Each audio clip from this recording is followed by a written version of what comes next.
नमस्कार, मैं हूं आशुतोष और आप देख रहे हैं सत्य हिंदी। सत्य हिंदी के विशेष कार्यक्रम आशुतोष की बात में आपका स्वागत है। बातचीत शुरू करने के पहले एक छोटी सी अपील। सत्य हिंदी एक कोशिश है ईमानदार, निडर और निर्भीक पत्रकारिता की।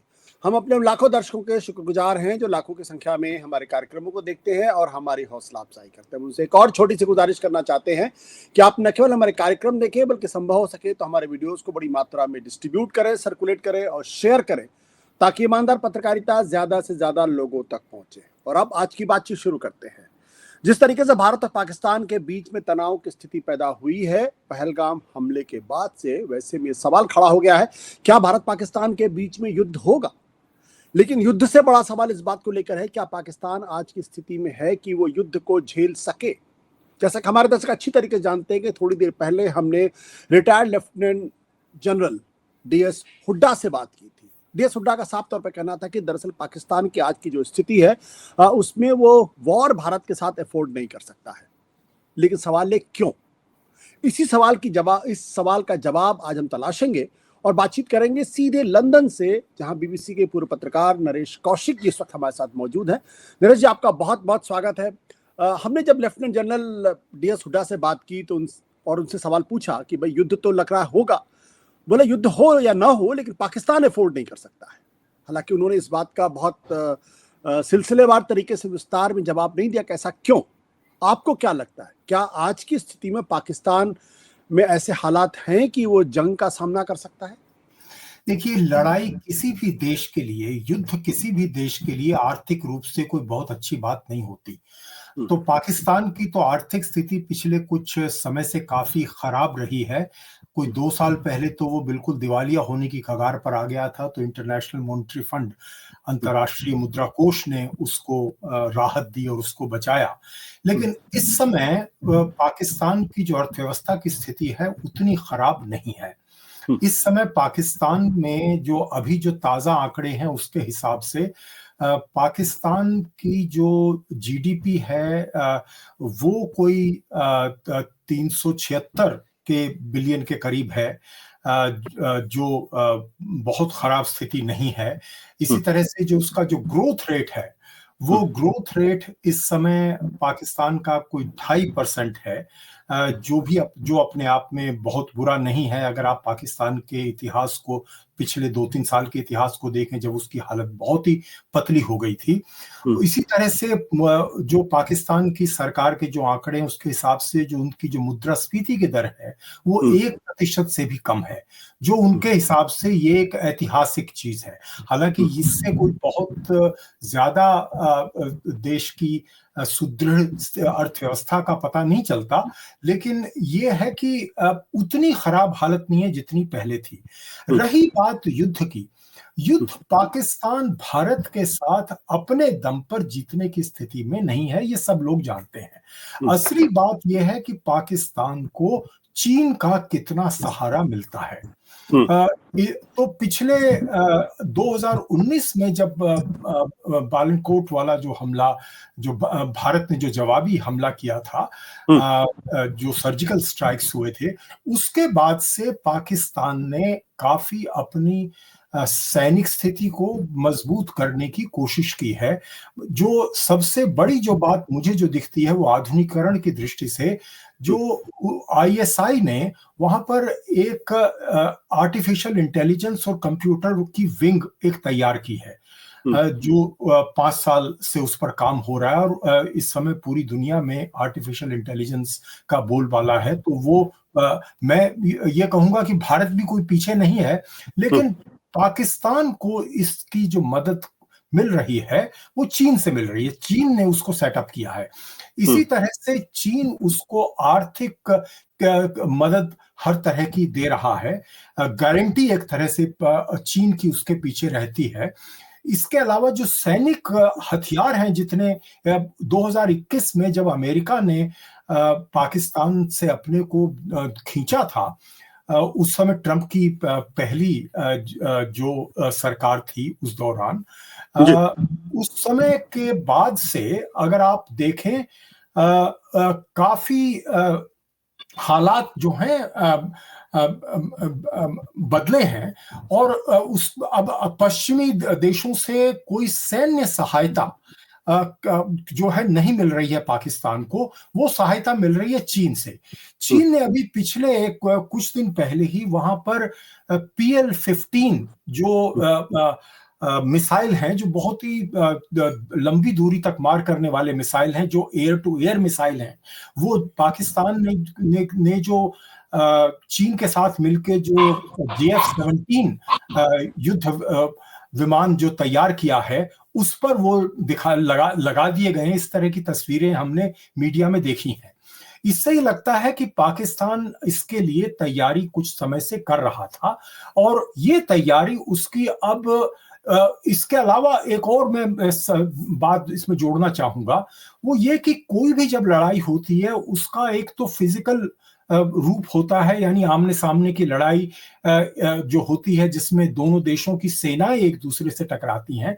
लेकिन आज की स्थिति में जो उससे भी ज्यादा जो महत्वपूर्ण होता है वो इंफॉर्मेशन और साइबर, ये दो बहुत महत्वपूर्ण चीजें हैं।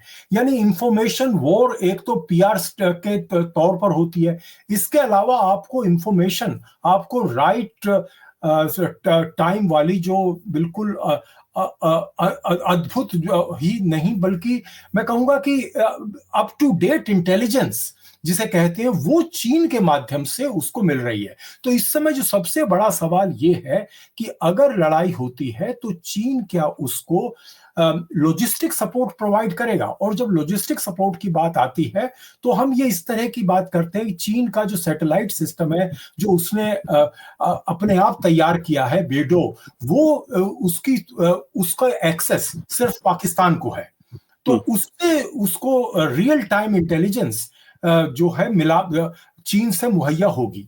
इसके अलावा जो साइबर की दुनिया में इस समय चीन सबसे ऊपर माना जाता है। पिछले कुछ सालों से उसने रिसर्च की है, भारत साइबर उस पर काम कर रहा है। लेकिन जब साइबर अटैक की बात आती है तो चीन इस समय बड़ी पावर है।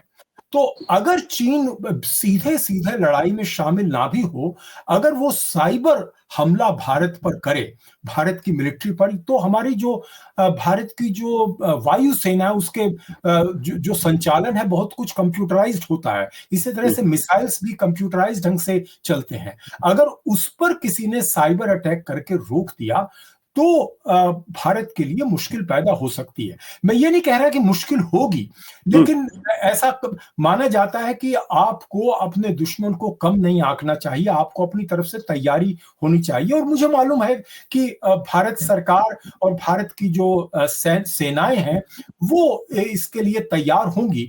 लेकिन चीन से एक खतरा परोक्ष रूप से कम रहेगा। जैसे ही पाकिस्तान और भारत की किसी भी तरह की मुठभेड़ होती है, उससे हम इनकार नहीं कर सकते।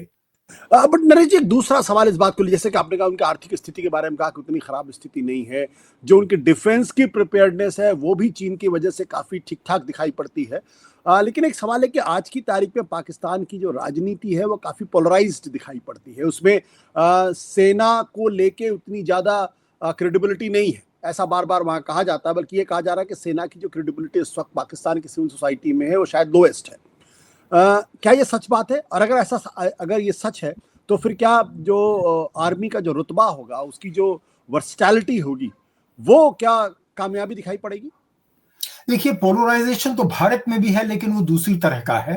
पाकिस्तान में जो पोलराइजेशन है वो आर्मी जब देश पर, किसी भी देश पर संकट आता है तो देश एक हो जाता है। और पाकिस्तान में जो ये 1948 में ISI की स्थापना हुई थी, और ये ISI की स्थापना इसलिए की गई थी कि उससे पहले भारत पर जो उन्होंने कबायली भेजे थे, तो वो हमला करने के बजाय, ठीक से हमला पाकिस्तान की दृष्टि से अगर देखें तो अगर वो, क्योंकि कबायली के तौर पर उसमें पाकिस्तानी के सैनिक भी शामिल थे, और अगर वो सैनिक एक सेना की तरह से काम करते तो श्रीनगर के हवाई अड्डे पर कब्जा कर सकते थे। लेकिन उन्होंने उसके बजाय उन्होंने लूटपाट और हिंसा में और बलात्कार किया, वहां की महिलाओं के साथ में, इस तरह की चीजों में उलझ गए। उसके बाद में ISI की स्थापना 1948 में पाकिस्तान ने की।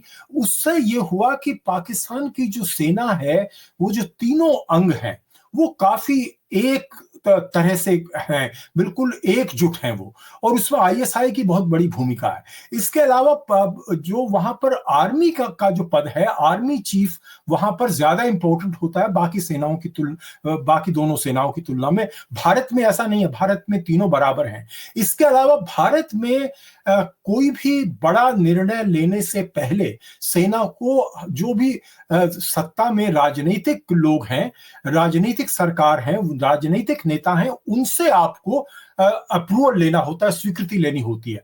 वहां पर ऐसा नहीं है, वहां तो सेना ही सब कुछ चलाती है। वहां पर डिफेंस ही नहीं, फॉरेन पॉलिसी भी सेना ही तय करती है पाकिस्तान की।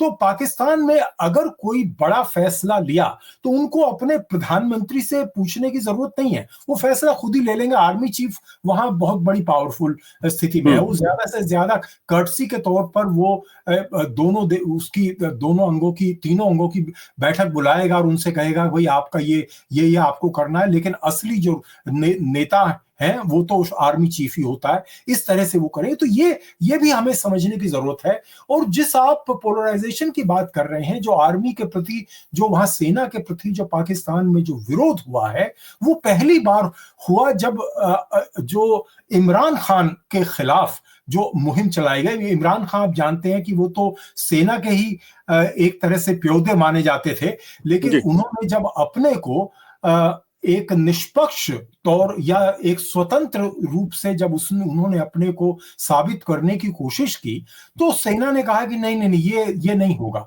आपको हमने बनाया और हम ही तय करेंगे कि आप सत्ता में रहते हैं, कब तक रहते हैं। और यही बात है कि जो चुनाव हुआ था, चुनाव में के पहले उन्होंने सारे उनके बड़े नेताओं को गिरफ्तार कर लिया था। या पाकिस्तान जो उनकी जो पीटीआई जो पार्टी है, तहरीक पाकिस्तान, इमरान खान की, उसके नेताओं पर दबाव डाला था कि आप दूसरी जगह पर शामिल हो जाएं। तो इस तरह की चीज भारत में नहीं। भारत में सेना बिल्कुल जो है अपॉलिटिकल है, यानी उसका कोई राजनीतिक विरोध नहीं है, राजनीतिक विरोध भी नहीं, और राजनीतिक उसकी कोई महत्वाकांक्षा कभी रही भी नहीं। ये आमतौर पर माना जाता है। भारत इतना बड़ा देश है, इतनी बड़ी सेना है, लेकिन हमेशा उन्होंने अपने पॉलिटिकल मास्टर्स की बात सुनी है। और भारत के जो सरकार है वही तय करती है कि सेना को क्या करना है। जैसा कि इस समय हुआ है कि कल प्रधानमंत्री ने बैठक बुलाकर उनको एक तरह से हरी झंडी दे दी कि भाई आप ये तय कीजिए आपको क्या ठिकाना आपको देखना है, कहां आपको मार करना है, आपको कब मार करना है, किस तरह से मार करना है, आपको हम ये इजाजत देते हैं। लेकिन ये इजाजत पाकिस्तान में आर्मी नहीं लेती अपने पॉलिटिकल मास्टर से। तो ये एक बड़ा फर्क है। तो ये आप ये कह सकते हैं कि थोड़ा बहुत सेना को लेकर वो इंटरनल विरोध है, लेकिन अगर भारत से लड़ाई की बात होगी तो वहां पर सारी जो पार्टियां हैं वो भी वहां एक हो जाएंगी, जो कि स्वाभाविक है। लेकिन इसके अलावा एक सवाल ये भी है कि वहां पे इस वक्त जो सेना है वो बलूची आंदोलन से निपटने की कोशिश कर रही है, और पिछले दिनों जिस तरीके से जाफर एक्सप्रेस का मामला हुआ है, और इस तरीके से पख्तूनख्वा में के इलाके में भी काफ़ी कुछ गड़बड़ी दिखाई पड़ रही है। कुछ तालिबान जो संगठन है, जो स्प्लिंटर ग्रुप है, वो भी पाकिस्तान के अंदर इस वक्त काफ़ी सक्रिय हैं। तो इन सब चीज़ों की वजह से जो पाकिस्तान की सेना का जो कंसंट्रेशन है वो वेस्ट की तरफ ज्यादा है बनिस्पति के भारत की तरफ। देखिए, ये आपने बहुत अच्छा सवाल पूछा है, और ये बिल्कुल सही बात है कि इस समय पाकिस्तान की सेना, तालिबान जो कि पाकिस्तान की सेना ने ही तो उसको बनाया है, ये तो जो है जो अफगान शरणार्थी पाकिस्तान में थे उन्हीं में से तालिबान बने हैं, जो वहां मदरसों में जो पढ़ते थे उनको इन्होंने इंडोक्ट्रिनेट किया, फिर उनको ट्रेन किया और अमेरिका के इशारे पर सोवियत रूस के खिलाफ लड़ने के लिए प्रेरित किया, और वो जाकर वो मुजाहिदीन के तौर पर लड़े भी। और उसके बाद में जब वो एक समय फिर उसके बाद आया कि उन्होंने पाकिस्तान को आंख दिखानी शुरू कर दी, जो कि अब हुआ है। यानी जब दूसरी बार ताकत में आई, जब सत्ता में आई तालिबान, तो पाकिस्तान में तो उसका स्वागत हुआ था। आपको याद होगा इमरान खान ने कहा था कि देखो पहली बार किसी जो है हमारे तैयार किए हुए लोगों ने दुनिया की सबसे बड़ी महाशक्ति को भगा दिया अपने पास से। लेकिन हालत यह है कि अब अफगानिस्तान एक तरह से एक नया फ्रंट पाकिस्तान के लिए है। जरूर ये बात है कि भारत उसके लिए सबसे बड़ी चुनौती है, लेकिन जो तालिबान की तरफ से जो सैनिक वहां जो उनके जो लोग वहां आ रहे हैं, जो वहां पाकिस्तानी तालिबान के साथ में उनका जो गठजोड़ है और पाकिस्तानी की तालिबान के साथ मिलकर जो वो अटैक भी कर रहे हैं, इस तरह से उनको हर तरह की मदद भी दे रहे हैं।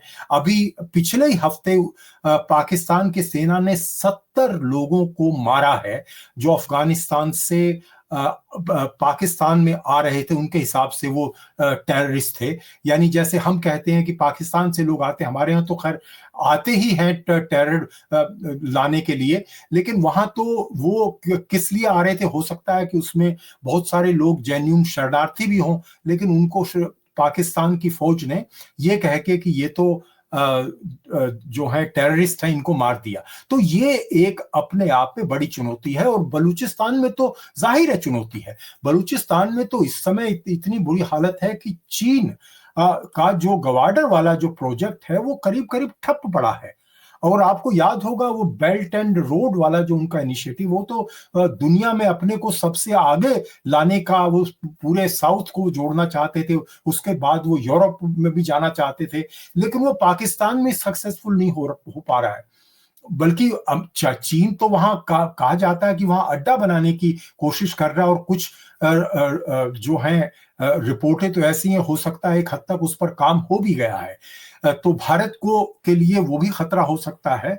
लेकिन इस समय बलूचिस्तान में चीन को लेकर जो आक्रोश है, और उनको लगता है कि पाकिस्तान तो हमारे नेचुरल रिसोर्सेज को खाली कर ही रहा था, अब ये चीन भी आके उसमें शामिल हो गया है, तो ये वो बर्दाश्त नहीं करते। इसलिए पाकिस्तान फौज का एक बहुत बड़ा हिस्सा जो है, मतलब कम से कम उनके जो एलीट कमांडर्स हैं, वो चीनियों की हिफाजत करने के लिए लगाए गए हैं।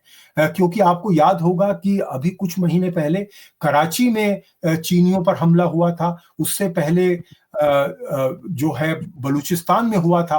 तो इस तरह से हमले वहां चीनियों पर होते रहे हैं, और ये एक समस्या है। लेकिन अगर आप चीन के हिसाब से देखें तो चीन के लिए पाकिस्तान एक बहुत बड़ी जरूरत है।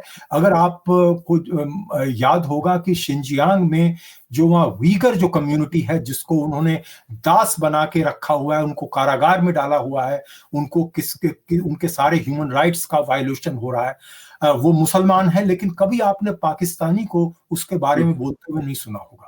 आपको याद होगा इमरान खान से किसी पत्रकार ने ये सवाल पूछा था कि आप वीगर मुस्लिम्स के बारे में क्या सोचते हैं। कहा कि मुझे नहीं पता वीगर मुस्लिम्स के बारे में, बिल्कुल वो प्रकार है।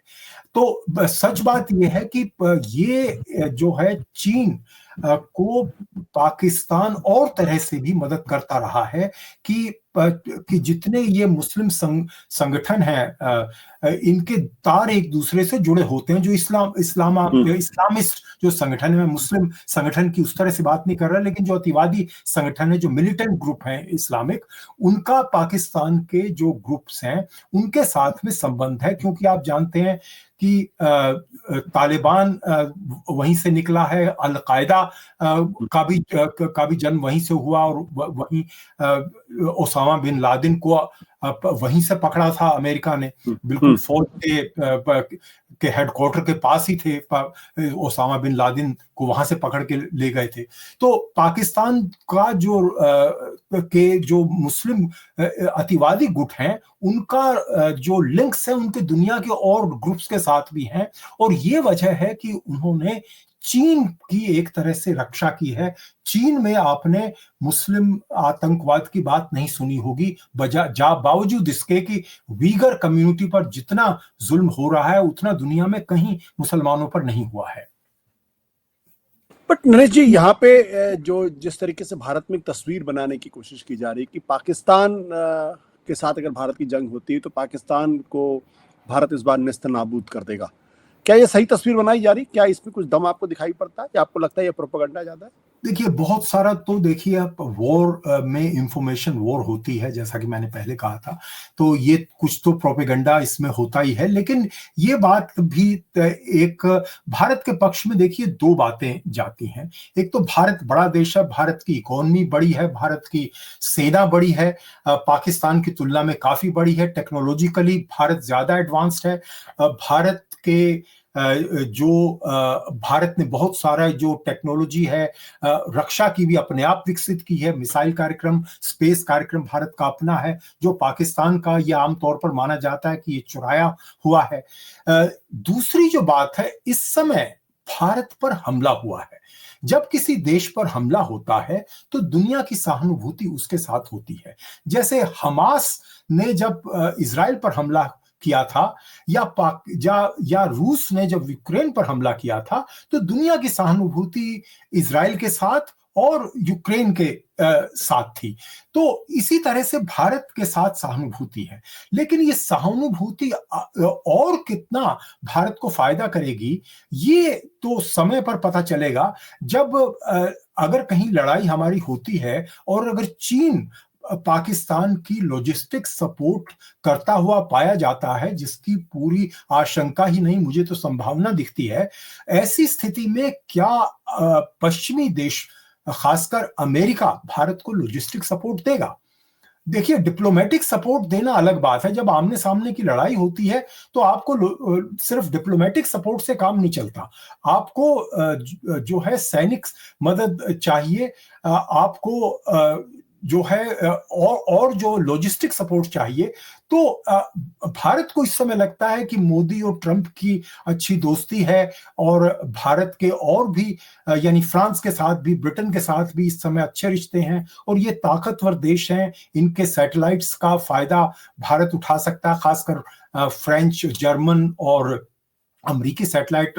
ब्रिटेन का तो ऐसा कार्यक्रम नहीं है, लेकिन अमेरिका सबसे इंपॉर्टेंट है। और जो इसी तरह से जो मस्क हैं, एलोन मस्क, उनका अपना सैटेलाइट है, वो यूक्रेन में मदद कर रहे हैं। क्या उनका सैटेलाइट भारत को मदद करेगा, ये भी एक सवाल है। पता नहीं भारत ने इस बारे में उनसे बात की है कि नहीं। तो अगर की भी होगी तो मैं मान सकता हूं कि ऑपरेशनल रीजंस की वजह से इसको साबित नहीं किया होगा। लेकिन ये हम अपेक्षा कर सकते हैं कि पश्चिमी देश से भारत को कुछ ना कुछ ऐसी स्थिति में मदद मिलेगी अगर ये लड़ाई और आगे बैठती है। लेकिन हमें यह भी नहीं भूलना चाहिए कि पश्चिमी देशों के भी हित पाकिस्तान में अभी भी है, क्योंकि पाकिस्तान में अभी भी जो मुस्लिम अतिवादी संगठन है, जो मिलिटेंट ग्रुप है, जो टेररिस्ट ग्रुप है, वो क्योंकि जैसा कि मैंने पहले बताया उनके तार बहुत सारे दूसरे संगठनों से जुड़े हैं जो कि पश्चिमी देशों में भी सक्रिय हैं, तो पाकिस्तान से उनकी पाकिस्तान पश्चिमी देशों की उस सिलसिले में भी मदद करता है। जैसा कि आपको मालूम होगा कि जो MQM है, जो पाकिस्तान का जो मुहाजिरों वाला एक संगठन होता था, जो बाद में एक राजनीतिक संगठन हुआ और उसके नेता जो हैं यहाँ ब्रिटेन में ही रहते हैं, उन पर तो वो उनके बारे में ये कहा जाता था कि वो यहाँ रह रहे हैं, उसकी एक वजह ये है कि वो इंटेलिजेंस मुहैया कराते हैं। जो इस्लामिस्ट ग्रुप हैं सिंध में, उनको पकड़वाने में इनका काफी हाथ रहा है। तो इस तरह से पाकिस्तान की भूमिका उस लिहाज से भी महत्वपूर्ण है। और तीसरी बात जो है वो ये है कि पाकिस्तान हमेशा ये न्यूक्लियर वॉर की हमेशा दुहाई और धमकी देता रहता है। तो कहीं ना कहीं दुनिया के दिमाग में ये बात तो होगी कि भाई इस लड़ाई को हमें नहीं होने देना चाहिए, इसीलिए वो हमेशा इस तरह की अपील करते हैं कि आप देखिए, आप संयम से बरतें। लेकिन देखिए, जब भारत की अपनी सुरक्षा का मामला है, जैसे और देशों की सुरक्षा का मामला है, तो कितना संयम भारत को बरतना चाहिए ये भारत ही तय करेगा। जी बिल्कुल। बहुत बहुत शुक्रिया नरेश जी, हमारे दर्शकों को इतनी जानकारी देने के लिए। Thank you so much sir.